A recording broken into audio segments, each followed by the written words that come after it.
Então, bora lá, pessoal, para a segunda parte da nossa aula de processo penal, tratando da instauração do inquérito policial. Acabamos de ver isso, né, no artigo 5º, e agora os procedimentos até a sua conclusão, tá certo?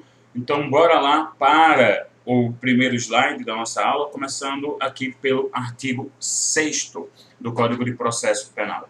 Ele diz o seguinte: logo que tiver conhecimento da prática da infração penal, a autoridade policial deverá 1. Dirigir-se ao local. A gente sabe que às vezes é o agente que vai ao local também, né? Mas o ideal seria a autoridade policial, providenciando-se para que não se alterem o estado e conservação das coisas até a chegada dos peritos criminais. Pessoal, isso está muito ligado à cadeia de custódia de provas do artigo, no novo artigo 158-A do Código de Processo Penal, que foi adicionado aí pelo pacote anticrime à Lei 13.964 de 2019. Isso já era regulado em algumas portarias estaduais, em resolução da própria Polícia Federal, mas agora isso foi estabelecido no Código de Processo Penal, justamente para que eu possa guardar da melhor maneira os vestígios materiais de um delito, o corpo do delito que vai passar ali por um exame, por uma perícia, né, para que eu consiga dar maior veracidade, consiga dar maior força e também possibilite ampla defesa contraditório. Então, justamente a ideia de eu manter o local e também de apreender os objetos, de coletar essas provas. Veja aqui, inciso 2º. Apreender os objetos que tiverem relação com o fato, após liberados pelos peritos criminais. Isso daqui sofre um pouquinho de alteração justamente do artigo 158-A, que é como se aqui fosse ficar o objeto após a perícia com a autoridade policial. Só que agora a gente vai ter uma central de guarda, né? Uma central que vai cuidar da cadeia de provas e ela vai guardar esses objetos seguindo todos os ritos processuais agora. Inciso 3º, colher todas as provas que servirem para o esclarecimento do fato ou suas circunstâncias. Inciso 4º, ouvir o ofendido, né? Ouvir a vítima propriamente dita. Inciso 5º, ouvir o indiciado com a observância no que for aplicável do disposto no capítulo 3 do título 7, desse livro, devendo o respectivo termo ser assinado por 2 testemunhas que lhe tenham ouvido a leitura. Pessoal, a gente tem alguns condicionantes, né, para que seja feito o interrogatório do indiciado, tá? Primeiro, obviamente, eu tenho que dar a ele todos os direitos constitucionais, o que, inclusive, abrange o direito a não ser obrigado a produzir prova contra si mesmo, o chamado nemo tenetur si detegere ou nemo tenetur si ipsum accusare, né, que é basicamente o direito ao silêncio. Ou seja, eu não posso utilizar de coação física, de coação moral, de ameaça de prisão ou efetiva prisão, para que o indivíduo seja forçado a produzir qualquer tipo de prova ativa, seja fala, seja participação em reconstituição, entregar ali prova caligráfica, né, escrever. Também ele não pode ser obrigado a produzir prova invasiva. Então ele tem um direito ao silêncio que deve ser resguardado durante o seu interrogatório. E esse silêncio que é parte do seu direito à defesa. A doutrina acaba dizendo que é a chamada defesa negativa, né, ou autodefesa negativa do interrogando. E caso isso não seja respeitado, eu vou ter uma produção de prova por meio ilícito. Essa prova será considerada absolutamente nula, não poderá ser utilizada nem mesmo para o oferecimento da denúncia, e aí o seu recebimento, eventual sentença, seriam nulos também, e absolutamente nulos. É uma coisa que vai poder ser reconhecida a qualquer momento. O trabalho, o problema vai ser lá para frente que vai acontecer. E, além disso, vai infectar provas eventualmente decorrentes, né, a teoria aí dos frutos da árvore envenenada que nós temos no artigo 157 do Código Penal. Então, eu tenho que tomar esse cuidado muito grande. Além do mais, não está aqui no Código de Processo, mas o Estatuto da OAB prevê que é direito do advogado, você vai para o artigo 7º, inciso 21, a presença durante a coleta de prova testemunhal e durante o interrogatório do indiciado, tá certo? E aí, sob né, novamente, a sanção de nulidade. Então, aqui ouvir o indiciado.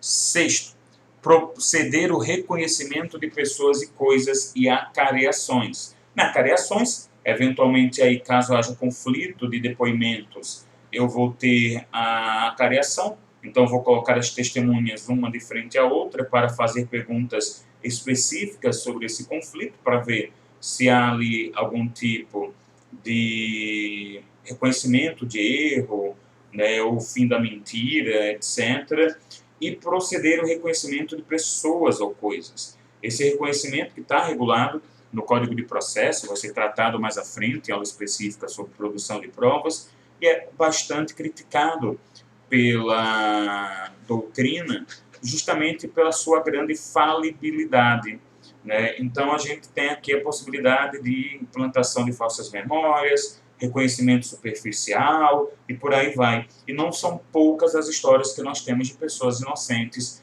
que foram indevidamente reconhecidas, muitas vezes por um recorte racial, um recorte econômico, social, né? Sabe aquele negócio de que as pessoas acham que todo japonês é igual?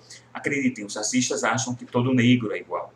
Então, a pessoa negra pode ter 2 metros de altura, outro 1,60, é a mesma pessoa para quem é racista, né? Porque bastou ser negro, o agente criminoso, bastou ser pardo, bastou ser pobre, e por aí vai, certo? Continuando, determinar, aqui no inciso 7º, se for o caso que se proceda a exame de corpo de delito e quaisquer outras perícias. Pessoal, exame de corpo de delito que é obrigatório para crimes que deixam vestígio. Nós vamos ter isso no artigo 158, né, cadeia de custódia era 158A. Aqui essa obrigatoriedade é o artigo 158 do Código de Processo Penal. Essa obrigatoriedade, pelo menos para a prova da materialidade, da existência do fato criminoso. Embora não há obrigatoriedade, mas aí é interessante também você fazer essas perícias, esse exame de corpo de delito, e aí eventuais outras perícias, necrópsia, exame no local do fato e por aí vai, para também determinar a autoria, certo? Inciso 8º, ordenar a identificação do indiciado pelo processo datiloscópico, se possível, e fazer juntar aos autos a folha de antecedentes. Pessoal, a gente está falando aqui de identificação criminal. Nós temos que entender que a identificação criminal ela tem que ser uma exceção. Caso o indivíduo não tenha documentos civis, ou caso aqueles documentos civis não se prestem a identificá-lo de maneira correta, de maneira definida e também verídica, segura. Então, existe uma plausibilidade de que sejam ali falsos, né? Oi, Ronaldinho Gaúcho, também é um documento da sua época que você era criança, né? A minha OAB, eu estava muito mais gordo do que eu estou, eu estava sem barba, eu tinha cabelo. Eu estava basicamente a cara do Pablo Escobar. Sério, você pega o Wagner Moura, lá em Narcos, pega a minha foto da OAB. Pessoal, a minha carteira da OAB não se presta a identificação civil na altura do campeonato, tá? Porque, tem uma coisinha ou outra ali, mas foram 10 anos que deu uma mudada um pouquinho grande, né? Só a questão da barba já melhorou muito. E o pior é que eu sempre uso barba, porque por algum motivo eu tinha tirado a barba na época que eu fui tirar a bendita foto da OAB, né? Eu provavelmente achei que eu tinha que parecer com o rosto lisinho para parecer mais advogável. Então, é um documento que de repente não vai se prestar a isso e a própria ausência de documento. E essa identificação criminal ela tem que ser vista como algo excepcional porque ela acaba sendo uma exceção à proibição de se obrigar alguém a produzir prova contra si mesmo, porque afinal eu estou fazendo identificação datiloscópica, né, tocando piano ali, coletando digital. Isso é uma prova invasiva, E, pessoal, a gente tem até a possibilidade de determinar prisão temporária ou prisão preventiva para a coleta dessa identificação criminal. Isso está na lei específica da prisão temporária e, salvo engano, no artigo 312, parágrafo único do CPP. Eu acho que é o parágrafo único que trata disso, entre as hipóteses de prisão preventiva. Então, tem que ser algo aí bastante comedido. E, por fim, inciso 9, averiguar a vida pregressa do indiciado sob o ponto de vista individual, familiar e social, sua condição econômica, sua atitude e estado de ânimo antes e depois do crime e durante ele, e quaisquer outros elementos que contribuírem para a apreciação de seu temperamento e caráter. Só observando aqui uma coisa que eu já falei quando comentei a respeito das características do inquérito policial. O inquérito ele vai ser concluído por um relatório, uma peça meramente informativa. Então, quando se fala, e perdão, vou passar aqui de volta, da apreciação do temperamento e caráter, quem vai fazer esse juízo de valor é o promotor e, na verdade, em última instância, o próprio órgão judiciário, tá certo? Não cabe ao delegado fazer juízo de valor, isso será completamente desconsiderado. Continuando, nós temos aqui no artigo 7º falando da reprodução simulada dos fatos. Eu também vou me aprofundar isso vou aprofundar isso na aula de provas, mas conste aqui porque é a nossa sequência no Código de Processo Penal. E é muito comum que a reprodução simulada ela não seja feita tanto na fase da ação penal. A fase da ação penal ela acaba sendo exibida para análise do órgão julgador. Isso é muito comum nos crimes dolosos contra a vida. Então, isso vai ser analisado pelo Conselho de Sentença, pelos jurados, mas a produção costuma ser aqui na fase de inquérito policial. E aí vejo o que me diz o artigo 7º do Código de Processo Penal. Para verificar a possibilidade de haver a infração sido praticada de determinado modo, a autoridade policial poderá proceder à reprodução simulada dos fatos, desde que esta não contraria a moralidade ou a ordem pública. Eu adoro isso, que é um conceito completamente abstrato, completamente discricionário. Contraria a moralidade e a ordem pública. Ordem pública, ok, você pode tentar ali, por uma interpretação teleológica, pensar na questão de evitar distúrbios, evitar a possibilidade de novos delitos, a perturbação da paz especificamente, mas moralidade acaba sendo algo muito abstrato, tá certo? Outra coisa que é importante, pessoal, esta é uma prova ativa. E por ser prova ativa, participação na reprodução simulada, na reconstituição, o indivíduo não está obrigado a participar, ele não está obrigado a fazer parte dela. O que é discutido por alguns é se seria possível que ele fosse obrigado a estar, pelo menos presencialmente, mesmo que de maneira passiva. Há uma discussão muito grande porque defensores dizem que isso não seria benéfico porque eu tenho foto dele no local do crime, isso vai influenciar o júri, e lembremos que o júri ele não vai decidir por um livre convencimento motivado, de modo racional, ele vai decidir de maneira íntima e muito emotiva.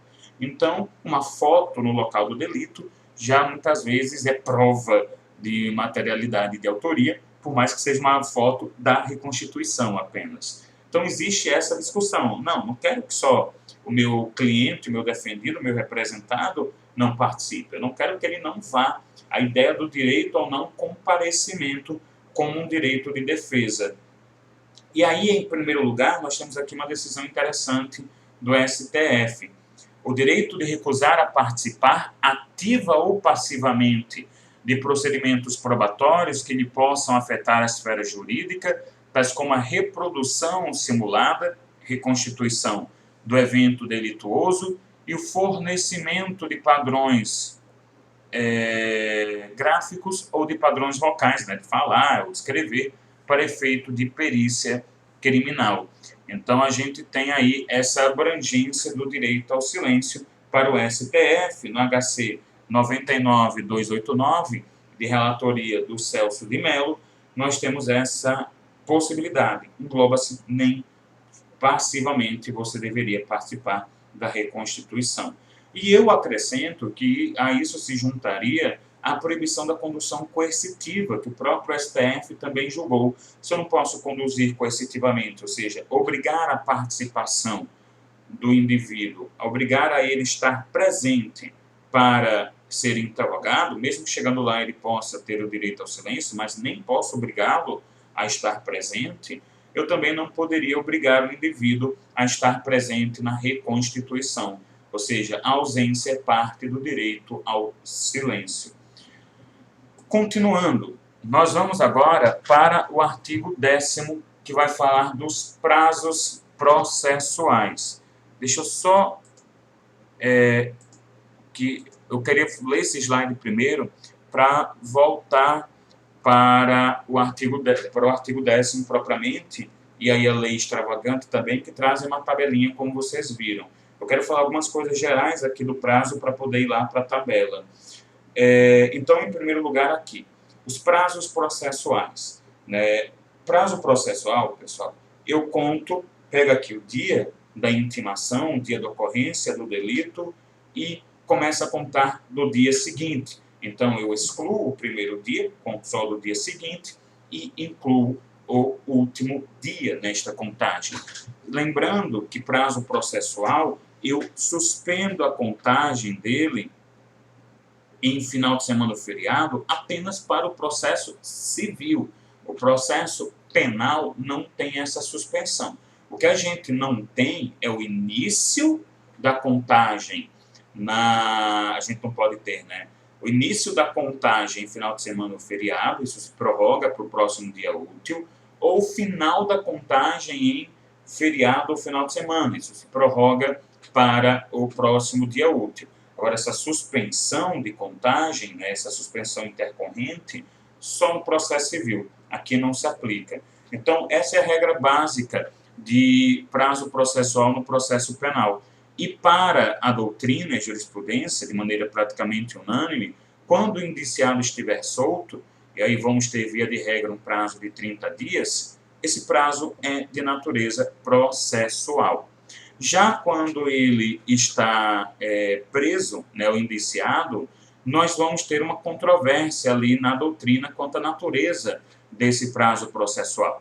Vamos ter uma corrente que é minoritária, por exemplo, o Guilherme Nutti, o Paulo Rangel, que vão dizer que é um prazo de natureza material ou de natureza penal. Então, eu conto o primeiro dia, excluo o último, eu vou começar a contar, mesmo que seja feriado ou final de semana, eu posso encerrar em feriado ou final de semana, e aí teria que, no máximo, adiantar. Então, você tem essa ideia, porque, tratando-se de liberdade, eu teria uma norma de natureza híbrida, e aí o prazo teria essa natureza penal ou natureza material, tá certo? Mas, para a corrente majoritária, o prazo é apenas um prazo processual, ou seja, seguindo essa primeira regra que eu comentei, tá certo? Se o indiciado ele estiver preso, o que é que eu vou fazer em relação a ele? Esse excesso de prazo me leva a um relaxamento de prisão. A gente acaba entendendo de maneira geral de que o prazo de investigação é um prazo impróprio. Prazo para MP, para autoridade policial e para o próprio juiz, na maioria dos casos, são prazos impróprios. É claro, tem um prazo próprio aqui e ali, por exemplo, o Ministério Público tem prazo para recurso e se não fizer, preclui esse direito, mas a maioria das vezes é um prazo impróprio. E aí, quando eu tenho o indiciado preso, eu tenho um prazo próprio, no sentido de que, com excesso do tempo, então vamos imaginar 10 dias no Código de Processo Penal, possibilita-se o relaxamento da prisão, porque uma prisão com um prazo excedente, ela será configurada como ilícita, possibilitando-se, nos autos de inquérito, um pedido de relaxamento ou a impetração de habeas corpus para tal, com esse pedido específico. Claro, e aí a gente tem que observar a jurisprudência, de que eu devo aplicar o princípio da proporcionalidade e, por que não, o princípio também da razoabilidade. Ou seja, não é necessariamente chegar ali nos 10 dias que eu já vou ter a soltura do indivíduo de maneira automática. Devo analisar o caso concreto. Pode ser que aquele inquérito esteja demorando um pouco mais porque eu precisava de mais elementos de informação. Eu tenho um crime mais complexo, eu tenho um concurso de crimes, eu tenho um concurso de agentes, e aí isso demandaria mais tempo de investigação. Só que, de qualquer maneira, vocês percebam que eu tenho essa bomba relógio aí para levar ao relaxamento. Isso quer dizer que o inquérito ele vai ser encerrado? Não, mas isso quer dizer que vai haver o relaxamento de prisão caso eu não tenha aplicação do princípio da proporcionalidade impedindo isso.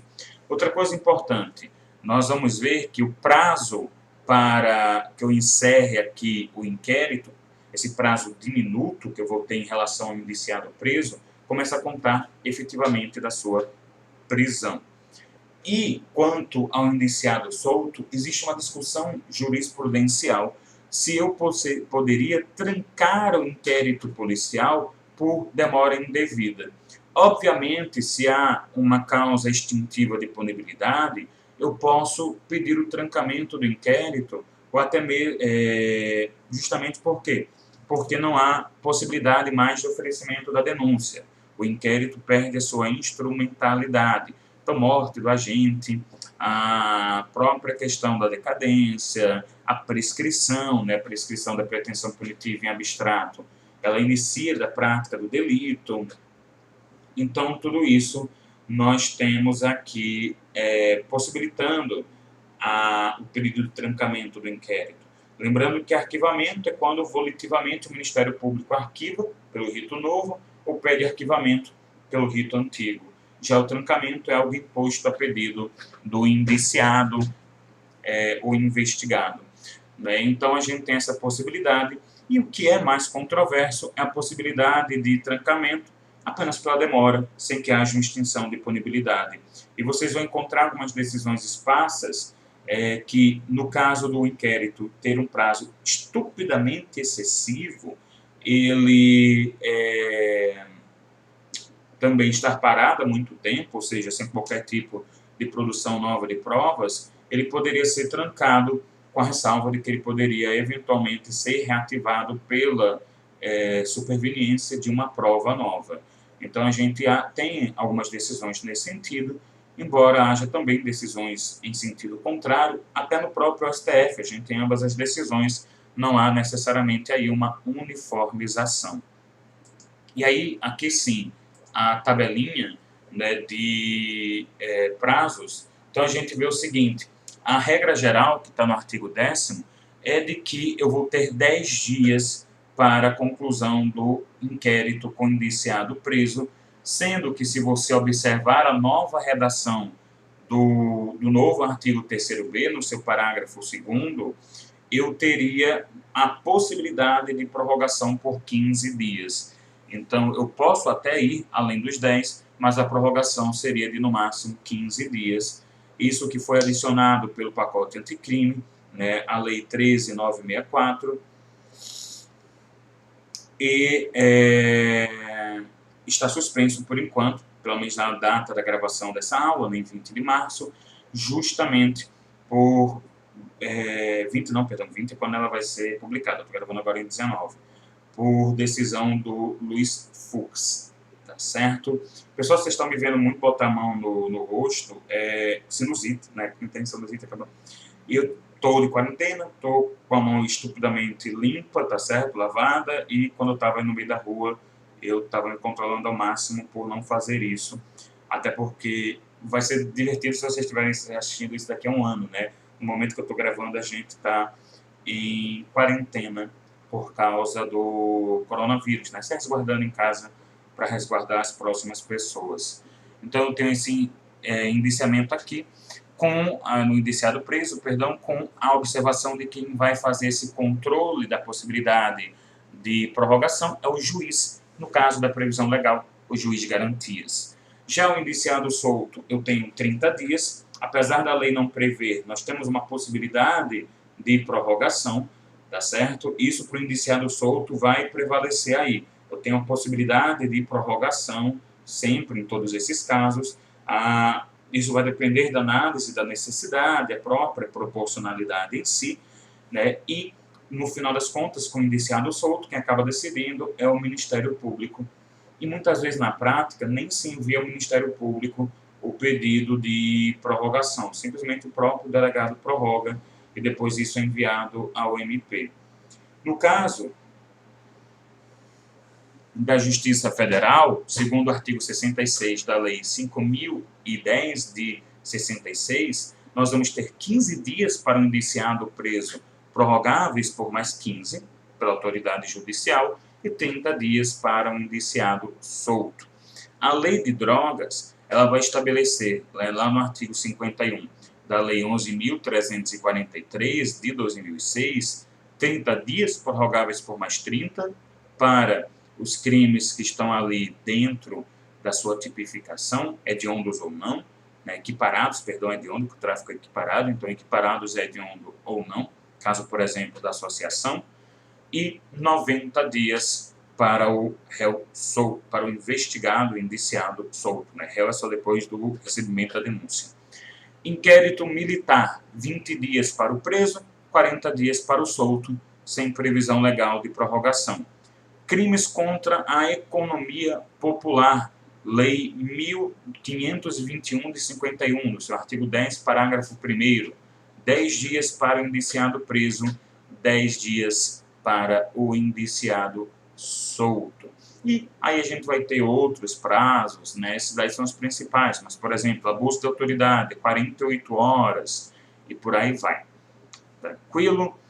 Próximo ponto, nós vamos aqui para a incomunicabilidade do preso, um tema que é um pouco controverso, tá certo? O artigo 21 do Código de Processo Penal diz o seguinte: a incomunicabilidade do indiciado dependerá, o A ficou escondido aí, dependerá sempre de despacho nos autos e somente será permitida quando o interesse da sociedade ou a conveniência da investigação o exigir. Então, isso parece um pouco com a questão da produção de provas em sigilo, com a prática de atos como a determinação da prisão preventiva em sigilo, que podem acontecer durante o inquérito policial, né? Sempre quando eu tenho interesse da sociedade ou conveniência da investigação. E aí eu vou aplicar isso daqui, ter essa exigência desses dois requisitos para a incomunicabilidade do indiciado, tá certo? Então, ele vai lá, preso, ele é colocado incomunicável. E aí, parágrafo único, as exigências. A incomunicabilidade que não excederá de 3 dias será decretada por despacho fundamentado do juiz. A gente vai ter aí uma reserva de jurisdicionalidade, da mesma maneira que eu exijo decisão judicial para determinar prisão, para possibilitar interceptação telefônica, quebra de sigilo e por aí vai, né? Há requerimento da autoridade policial ou do órgão do Ministério Público. Então, sem possibilitar aí que o juiz decrete isso de ofício, respeitado em qualquer hipótese o disposto no artigo 89, inciso 3º do Estatuto da OAB. Eu vou ler aqui para vocês o que é que diz esse artigo. Só um minutinho. Bora lá, pessoal. Eu demorei um pouquinho aqui para achar, porque é no novo Estatuto da OAB, é o artigo 7º, inciso 3º, tá certo? O 89 é que ele se refere ao anterior, é o Estatuto anterior. Então, no Estatuto agora, de 94 para cá, são direitos do advogado, inciso 3º, comunicar-se com seus clientes, pessoal e reservadamente, mesmo sem procuração, quando estes se acharem presos, detidos ou recolhidos em estabelecimentos civis ou militares, ainda que considerados incomunicáveis. Então, veja, considerei fulano incomunicável, não é para o advogado deixar de ter acesso, não, tá certo? Inclusive, acesso dentro da razoabilidade imediato. O que quer dizer dentro da razoabilidade? Eu também não posso dizer, ó, preso aqui agora, né, teleporte, chamo noturno dos X-Men. Só que eu também não posso ficar esperando aí 10 horas para que ele seja recebido. Já vi casos de advogado que ficou 2, 3 horas no sol esperando do lado de estabelecimento prisional, porque nem deixava ele entrar para esperar na sombra, e também demoraram, até propositalmente, no final das contas, para trazer o cliente dele. Então, veja, eu vou fazer essa ressalva. A incomunicabilidade, então, é estabelecida em quem, se não é o advogado? É estabelecida em relação a familiares, a possíveis outros agentes criminosos, e por aí vai, certo? Existe uma discussão de que isso seria inconstitucional. Na verdade, não teria sido recebido pela atual Constituição de 88. Por quê? Eu faria uma leitura do artigo 136, parágrafo 3º, inciso 4º, que diz que no estado de defesa e no estado de sítio, eu não posso ter a incomunicabilidade do preso. E aí, quem defende essa doutrina diz que se nem no estado de sítio de defesa eu posso ter a incomunicabilidade, imagine no estado normal de coisas. Existe uma divergência porque alguns vão dizer de que não. O que a gente está dizendo aqui é que não pode ter incomunicabilidade justamente neste período de exceção, onde todos os direitos de liberdade acabam sendo um pouco tolhidos, tá certo? Então deveria ter essa ressalva no momento tão delicado. E no momento comum eu poderia ter a incomunicabilidade, portanto eu teria aí esta pequena divergência, tá certo? E então tem essa discussão, perdão. No final das contas, a corrente majoritária é de que seria, sim, reservado o direito do advogado para ter acesso, seria, sim, constitucional. Inclusive, alguns doutrinadores, como Guilherme Madeira Dezen, citam a decisão do caso Soares Rosero versus o Equador, que foi julgado em 97 pela Corte Interamericana de Direitos Humanos, e que, nesse julgamento, a Corte entendeu que, por si só, a incomunicabilidade não é inconvencional, ou seja, não fere a Convenção de Direitos Humanos, o Pacto de São José da Costa Rica. Então, não feriria a Convenção, e aí, para essa corrente majoritária, ressalvado o acesso ao advogado, a incomunicabilidade também não feriria a Constituição Federal. Próximo passo. Pessoal, o indiciamento. Normalmente, quando a gente fala aqui da questão do investigado, né, a gente tem que entender que existe uma linha natural para o seu tratamento. Essa linha que cada vez mais vai dando a ele um tratamento com a maior suspeita. E aí eu vou ter que ter... É até engraçado que é uma parábola. Eu vou ter que, no momento em que eu vou avançando, concedendo mais direitos de defesa ligados para cá, perdão, que eu estou me espelhando. Então, concedendo mais direitos de defesa, e depois eu vou reduzindo à medida que eu já tiver ele como condenado, transitado em julgado, porque já não há mais presunção de inocência e por aí vai. Então, ó, suspeito, estou só suspeitando, etc., né? Não, às vezes eu estou só ouvindo ele como testemunha, aquela testemunha que eu tenho um pouquinho de pé, o pé atrás da orelha, mas não tem aí tanta seriedade no seu tratamento. Indiciado é quando eu tenho ele como real suspeito, eu já estou tratando ele como investigado do fato, então já começa a dar a ele mais direito à defesa, etc. Vou passar para o acusado, recebeu-se a denúncia ou a queixa-crime, então aí ampla defesa contraditória no seu máximo, e depois condenado com trânsito em julgado, não tem mais presunção de inocência. O máximo que eu vou ter é o direito à defesa durante a execução penal, propriamente dita. Então, você vai ter aqui esse momento delicado durante o inquérito policial, em que eu passo a ter o indiciamento, que é definido pelo Guilherme Madeira como o ato pelo qual a autoridade policial reconhece formalmente que os indícios de autoria recaem sobre o suspeito, então acredito que ele é quem cometeu o delito. E isso antes não era lá tão bem definido legislativamente e passa a constar na Lei 12.830 de 2013, que fala das atribuições do delegado durante a investigação. O artigo 2º diz o seguinte: As funções da Polícia Judiciária e a apuração de infrações penais exercidas pelo delegado de polícia são de natureza jurídica, essenciais e exclusivas do Estado.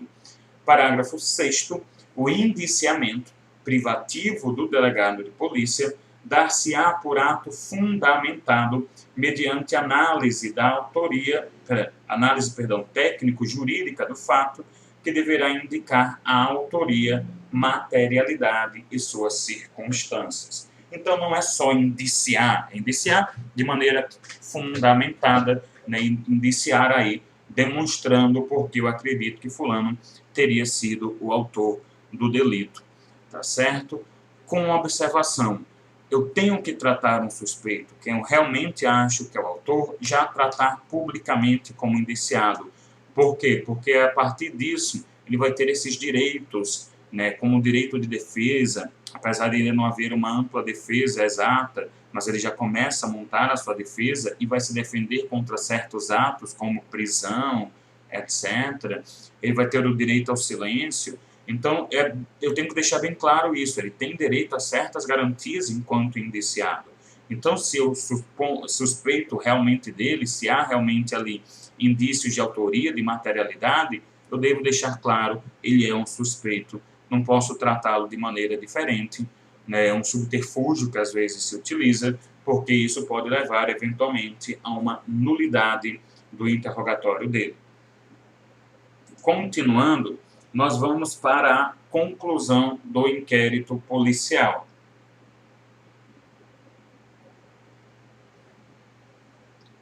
A conclusão do inquérito policial, pessoal, se dá nos termos do artigo 10º do Código de Processo Penal, com a feitura do chamado relatório final. Ele é tido como uma peça de caráter descritivo, onde devem ser descritas as diligências realizadas na fase investigatória. Então, veja, eu não farei um juízo de valor. Há quem estabeleça que, lá na Lei de Drogas, no artigo 52, inciso 1º, eu tenho, sim, a exigência, a possibilidade, na verdade, de um juízo de valor. Mas, via de regra, ele não vai fazer um juízo de valor. Ele vai descrever todas as diligências, o que resultou em todas as diligências, e isso vai ser feito de maneira bem objetiva, bem descritiva, informativa, e enviado ao Ministério Público. E é interessante que a doutrina diz que é dispensável esse relatório, e da mesma maneira que eventual irregularidade nele não gera nulidade capaz de contaminar a ação penal. E como falei, né, esse relatório, vai ser enviado junto com o inquérito policial para o Ministério Público, só que aqui uma pequena observação. Embora o Ministério Público seja o destinatário final do inquérito policial, o Código de Processo Penal diz que, na verdade, eu envio, enquanto autoridade policial, né, envio o inquérito para o juiz e depois ele envia para o Ministério Público.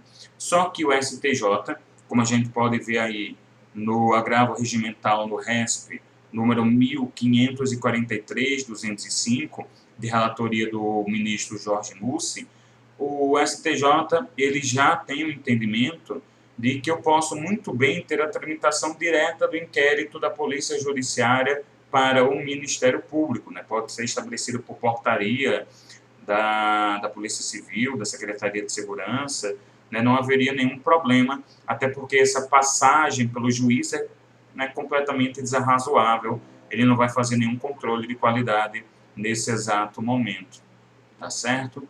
Então, a gente conclui essa segunda parte da aula de hoje, desse ponto de instauração e procedimento e conclusão do inquérito policial. Nossa próxima aula tratará do juiz de garantias, tá certo? Até mais.